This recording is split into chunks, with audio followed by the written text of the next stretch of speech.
Welcome back. I'm Ben Bornstein taking you inside Gator Sports. The first major event of the golfing season is here, but the fun started yesterday with Florida's own golf coach, Buddy Alexander, pulling off a surprise. Alexander had one of the best shots of the day in the par 3 contest, hole-in-one on the second hole, and that's an eagle. Coach was found later whispering, "My precious," to the ball as he walked off the green. Former Gators Matt Every and Billy Horschel are in the field. Billy Horschel, ranked 49th in the golf standings, is currently tied for 458th, and he is at over par of +3. Matt Every tied for 77th at +5, and he got in by winning the Arnold Palmer Invitational.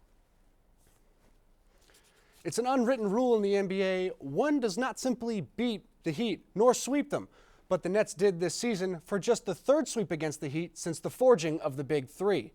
It would seem that game took a lot out of the Nets, though, heading into this one against the Magic. The other Florida team had a little better luck as they seemed to be hitting shots as E'Twaun Moore's three would go down. Joe Johnson comes back and proves why he's an all-star, hitting this straight-on three. Mason Plumlee, feeling a little confident after his block on LeBron the other night, he calls for the clear out and hits this fadeaway on Andrew Nicholson.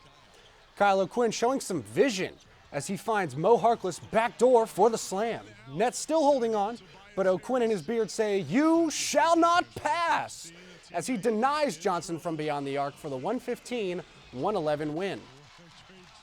And coming off that disappointing loss to the Nets, the Heat were hoping to right the ship against the Memphis Grizzlies. However, it would not be this day, as the Grizzlies would make life quite difficult. The game would really get going, oddly enough, with a Zach Randolph three. Not even a minute later, Marc Gasol would show everyone why he is the greatest Gasol with this beautiful pass behind the back to Zach Randolph for the smash. LeBron won't be outdone, though, as he flies to the hoop for the jam. He would also show off his strength again as he makes the triple with the foul.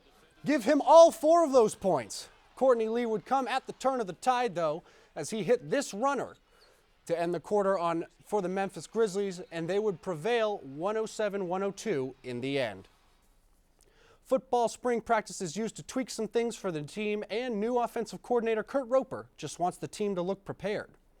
The team has gone through a major offensive change with the new coordinator, and he is hoping that this team can improve on their ranking of 114th in points per game last season.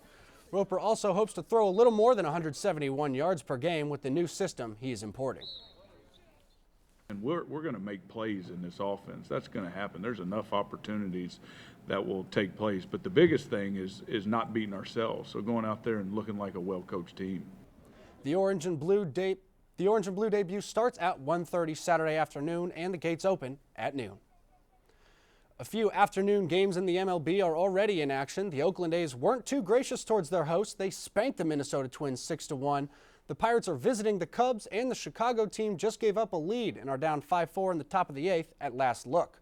The Miami Marlins headed to Washington as well to take on the Nationals. That game was going into the 4th inning, tied up at 0 when we last checked. It would seem Chris Walker's coming back to play basketball next year. Y'all think you're going to go to some games? Oh, absolutely. And Billy Donovan, I think he can do some great things with that team. Thanks, Ben. More news after the break. Stay with us.